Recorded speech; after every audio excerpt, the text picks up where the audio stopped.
ಸಮುದಾಯ ಬಾನುಲಿ ರೇಡಿಯೋ ಮಣಿಪಾಲದ ಕೇಳುಗ ಮಿತ್ರರೇ, ಕನ್ನಡ ಸಾಹಿತ್ಯ ಪರಿಷತ್ ಉಡುಪಿ ತಾಲೂಕು ಘಟಕದ ಸಹಯೋಗದಲ್ಲಿ ರೇಡಿಯೋ ಮಣಿಪಾಲ ಸಮುದಾಯ ಬಾನುಲಿ ಅರ್ಪಿಸುತ್ತಿದೆ ಕಥೆ ಕೇಳೋಣ ಸರಣಿ ಕಾರ್ಯಕ್ರಮ.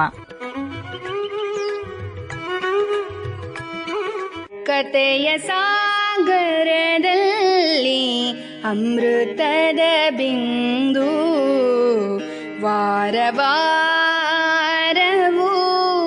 ಕಿವಿದೆರೆಗೆ ಬಂದು ಕಥೆಯ ಸಾಗರದಲ್ಲಿ ಅಮೃತದ ಬಿಂದು ಮನ ಮುದಗೊಳಿಸುತ್ತಲೀ ವಿಚಾರ ತುಂಬಿ ಭಾವಕೋಶವ ವಿಸ್ತರಣೆಗೈದು ಮನವ ಮಥನವಗೊಳಿಸಿ ಬದುಕಿಗೆ ಅನುಗೊಳಿಸಿ ಮನವ ಮಥನವಗೊಳಿಸಿ ಬದುಕಿಗೆ ಅನುಗೊಳಿಸಿ ಬದುಕಿಗೆ ಅನುಗೊಳಿಸಿ ಕತೆ ಕೇಳೋಣ ಕತೆ ಕೇಳೋಣ ಕತೆ ಕೇಳೋಣ.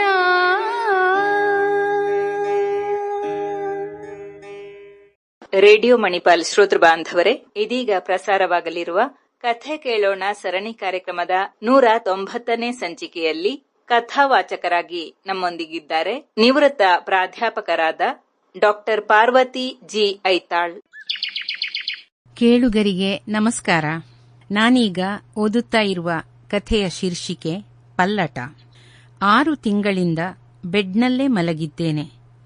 ಕಾಲುಗಳ ಶಕ್ತಿ ಪೂರ್ತಿ ಉಡುಗಿ ಹೋಗಿದೆ. ಅದೆಷ್ಟು ಚುರುಕಾಗಿ ಹೆಜ್ಜೆ ಹಾಕಿದ ಕಾಲುಗಳಾಗಿದ್ದವು ನನ್ನವು.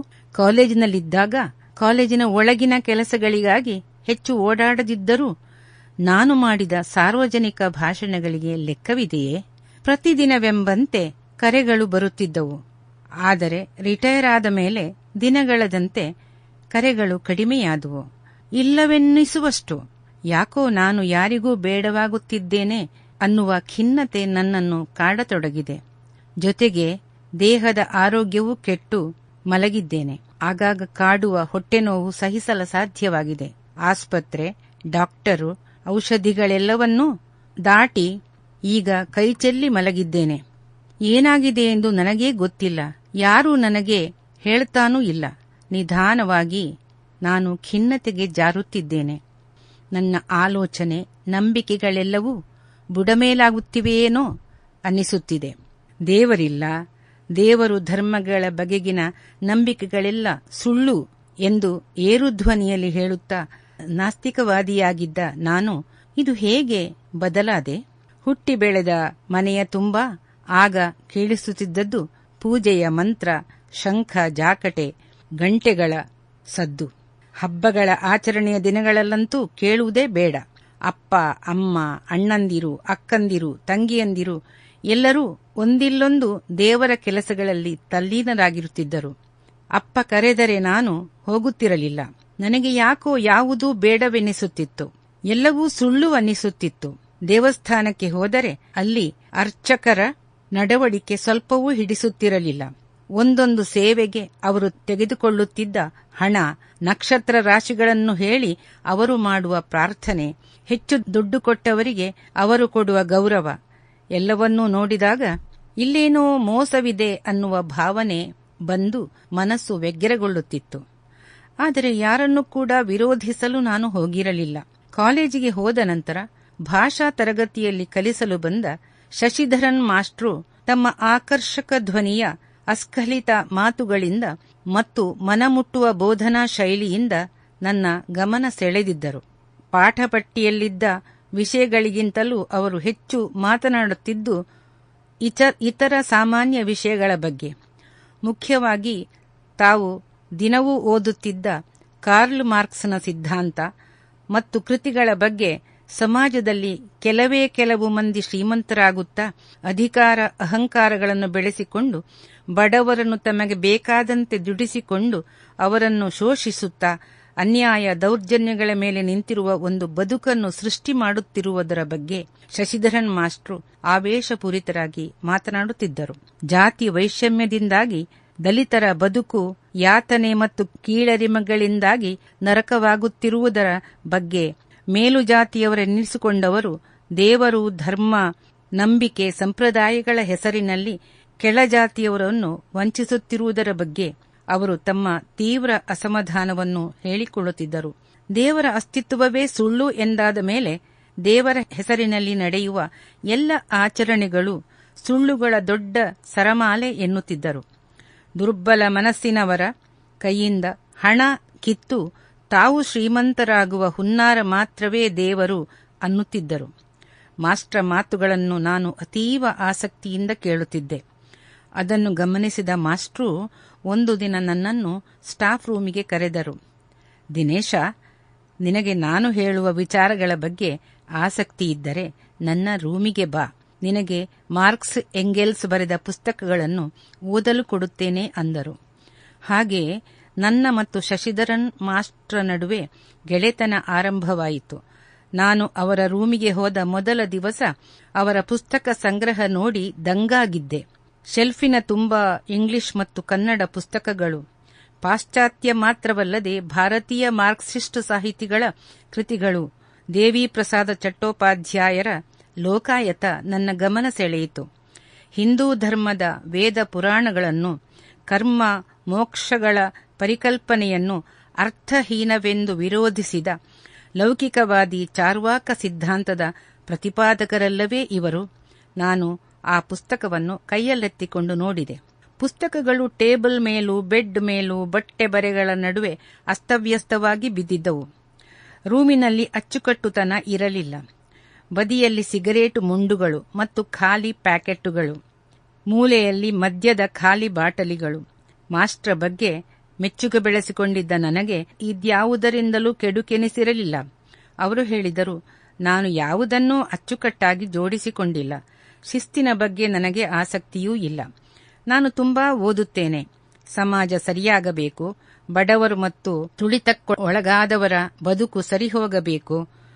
ತಮಗೆ ಅನ್ಯಾಯವಾಗುತ್ತಿದೆ ಅನ್ನುವ ಅರಿವು ಕೂಡ ಪಾಪ ಅವರಲ್ಲಿ ಇಲ್ಲ. ತಮ್ಮ ಸ್ಥಿತಿಯನ್ನು ಬದಲಾಯಿಸಬಹುದು ಅನ್ನುವುದೂ ಅವರಿಗೆ ಗೊತ್ತಿಲ್ಲ.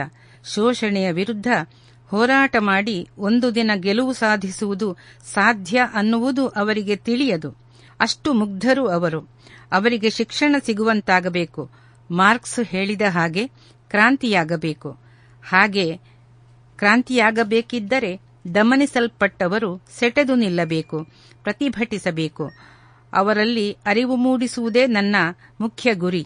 ನಾನು ಜಾತಿಯಿಂದ ನಿನ್ನ ಹಾಗೆ ಬ್ರಾಹ್ಮಣನೇ, ಆದರೆ ಮಾಂಸ ಮದ್ಯಗಳನ್ನು ಸೇವಿಸುತ್ತೇನೆ.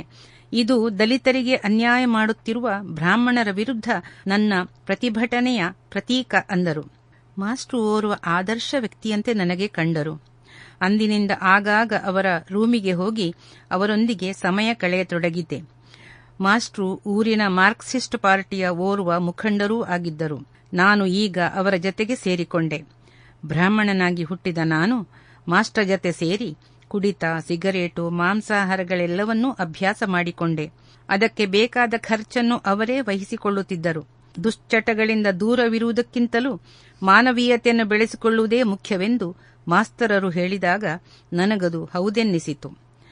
ನಾನು ಎಂಎ ಮುಗಿಸಿ ಅದೇ ಕಾಲೇಜಿಗೆ ಉಪನ್ಯಾಸಕನಾಗಿ ಸೇರಿದಾಗ ಶಶಿಧರನ್ ಮಾಸ್ಟ್ರು ತುಂಬಾ ಸಂತೋಷಗೊಂಡರು. ಈಗ ಊರಿನ ಮಾರ್ಕ್ಸಿಸ್ಟ್ ಪ್ರಮುಖರಲ್ಲಿ ನಾನೂ ಒಬ್ಬನಾಗಿದ್ದೆ. ಅವಕಾಶ ಸಿಕ್ಕಲ್ಲೆಲ್ಲ ಸರಕಾರದ ಲೋಪದೋಷಗಳ ವಿರುದ್ಧ ಭಾಷಣ ಮಾಡುತ್ತಿದ್ದೆ.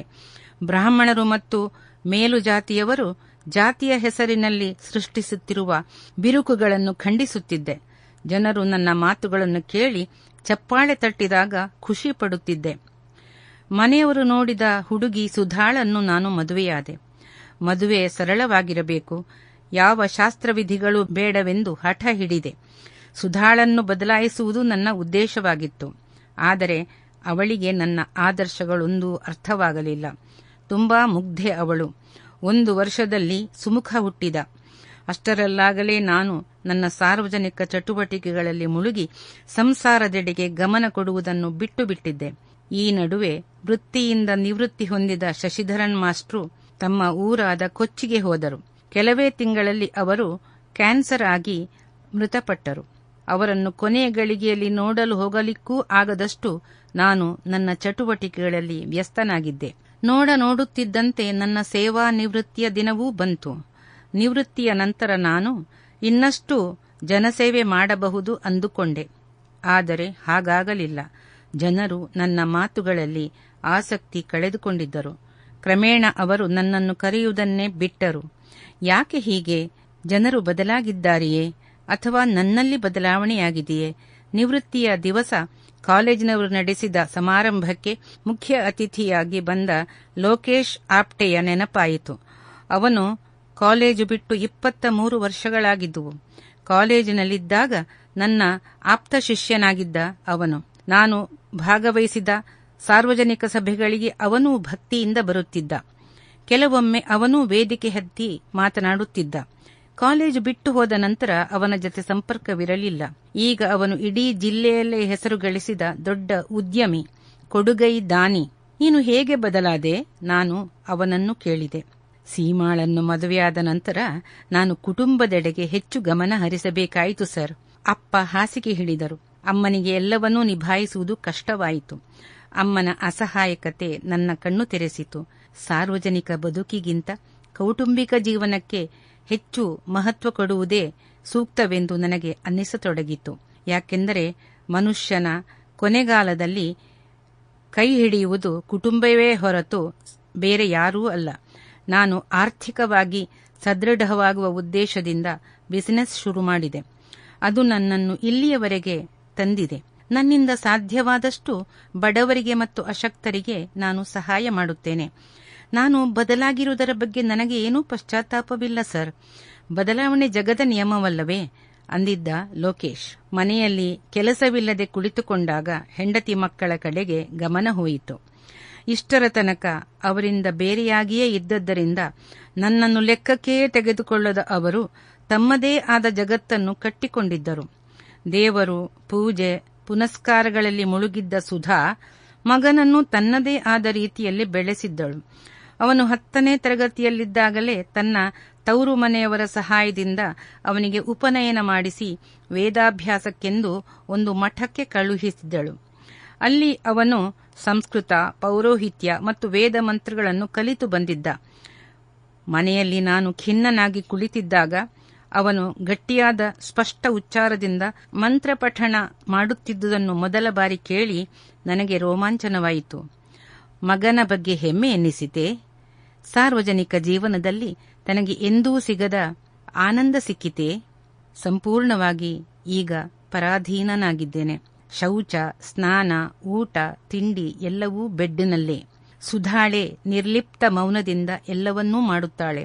ಮೊದಲೆಲ್ಲ ನಾನು ದಿನಗಟ್ಟಲೆ ಹೊರಗಿರುವಾಗ ಮಾತಿನಲ್ಲಿ ತನ್ನ ದುಃಖವನ್ನು ಅವಳು ವ್ಯಕ್ತಪಡಿಸುತ್ತಿದ್ದಳು. ವಾರಾಂತ್ಯಗಳಲ್ಲಾದರೂ ಮನೆಯಲ್ಲಿರಿ ಎಂದು ದೈನ್ಯವಾಗಿ ನನ್ನನ್ನು ಬೇಡುತ್ತಿದ್ದಳು. ಈಗ ದೈಹಿಕವಾಗಿ ಏನೂ ಮಾಡಲಾರದ ಸ್ಥಿತಿಯಲ್ಲಿ ಅವಳಿಂದ ಎಲ್ಲ ಚಾಕರಿ ಮಾಡಿಸಿಕೊಳ್ಳುತ್ತಿದ್ದೇನೆ. ನನಗೆ ಸಹಿಸಲಾರದ ಯಾತನೆಯಾಗುತ್ತಿದೆ. ನಾನು ಪಶ್ಚಾತ್ತಾಪದ ಉರಿಯಲ್ಲಿ ಬೇಯುತ್ತಿದ್ದೇನೆ. ಸಮಾಜದ ಸ್ಥಿತಿಯಲ್ಲಿ ಸುಧಾರಣೆ ತರುತ್ತೇನೆಂದು ಅಂದು ಹೆಂಡತಿ ಮಕ್ಕಳನ್ನು ಬಿಟ್ಟು ಎಲ್ಲ ಜವಾಬ್ದಾರಿಯನ್ನು ಅವಳ ತಲೆಯ ಮೇಲೆ ಹೊರಿಸಿ ಹೋದೆನಲ್ಲ. ಈಗ ನಾನು ಸುಧಾರಣೆ ಮಾಡ ಹೊರಟ ಆ ಸಮಾಜವೆಲ್ಲಿ? ದೇಹಕ್ಕಾಗುವ ನೋವನ್ನು, ಮನಸ್ಸಿಗಾಗುವ ಯಾತನೆಯನ್ನು ನಾನೇ ಹೊತ್ತುಕೊಳ್ಳಬೇಕಾಗಿದೆ. ತಡೆಯದಾದಾಗ ಜೋರಾಗಿ ನರಳುತ್ತೇನೆ. ಸುಧಾ ಮತ್ತು ಸುಮುಖ ನನ್ನ ಮಂಚದ ಕೆಳಬದಿ ಕುಳಿತು ಪ್ರತಿದಿನ ಸಂಜೆ ಹೊತ್ತು ವಿಷ್ಣು ಸಹಸ್ರನಾಮ, ಹನುಮಾನ್ ಚಾಲೀಸ ಪಠಿಸುತ್ತಾರೆ. ಇಬ್ಬರ ಧ್ವನಿಯೂ ಬಹಳ ಮಧುರ. ಅವರು ಪಠಿಸುವುದನ್ನು ಕೇಳಿದಾಗ ಮನಸ್ಸು ಮೃದುವಾಗುತ್ತದೆ. ಏನೋ ಅವ್ಯಕ್ತ ಶಾಂತಿ ಮನಸ್ಸಿಗೆ ಸಿಗುತ್ತದೆ. ಒಂದು ದಿನ ಸುಧಾ ಹೇಳುತ್ತಾಳೆ, ನಿಮ್ಮ ಜಾತಕ ತೋರಿಸಿದ್ದೇನೆ. ಅವರು ಹೇಳುತ್ತಾರೆ, ನಿಮಗೀಗ ಏನೋ ಕಂಟಕ ಇದೆ ಅಂತ. ಮುಂದಿನ ಗುರುವಾರ ನಿಮಗೆ ಮೃತ್ಯುಂಜಯ ಹೋಮ ಮಾಡುವುದೆಂದು ನಿರ್ಧರಿಸಿದ್ದೇವೆ. ದೇವರ ಮೇಲೆ ಭಾರ ಹಾಕೋಣ. ನಿಮ್ಮ ನೋವು ಕಡಿಮೆಯಾದೀತು, ಒಳ್ಳೆಯದಾದೀತು. ಬೇಡವೆನ್ನಲು ನಾಲಿಗೆ ಏಳುವುದಿಲ್ಲ. ಹೋಮದ ಮುಂದೆ ನನ್ನನ್ನು ಕುರ್ಚಿಯಲ್ಲಿ ಕುಳ್ಳಿರಿಸಿ ತ್ರಯಂಬಕಂ ಯಜಾಮಹೇ ಸುಗಂಧಿಂ ಪುಷ್ಟಿವರ್ಧನಂ ಉರ್ವಾರುಕಮಿವ ಬಂಧನಾತ್ ಮೃತ್ಯೋರ್ಮುಕ್ಷೀಯಮಾಮೃತಾತ್ ಎಂದು 7-8 ಮಂದಿ ಪುರೋಹಿತರು ಜೊತೆಯಾಗಿ ಉಚ್ಚರಿಸುತ್ತಾರೆ. ಮಗ ಅವರಿಗೆ ಸಾವಿರಾರು ರೂಪಾಯಿ ದಕ್ಷಿಣೆ ಕೊಟ್ಟು ನಮಸ್ಕರಿಸುತ್ತಾನೆ. ಅವರು ಆಶೀರ್ವಾದ ಮಾಡಿ ನನಗೆ ದಿನವೂ ಮೃತ್ಯುಂಜಯ ಮಂತ್ರಜಪ ಮಾಡಲು ಹೇಳಿ ಹೋಗುತ್ತಾರೆ. ಅವರು ಹೇಳಿದಂತೆಯೇ ನನ್ನ ನಾಲಿಗೆ ಅದನ್ನು ಆಗಾಗ ಜಪಿಸುತ್ತಿದೆ. ಏನಾಗಿದೆ ನನಗೆ?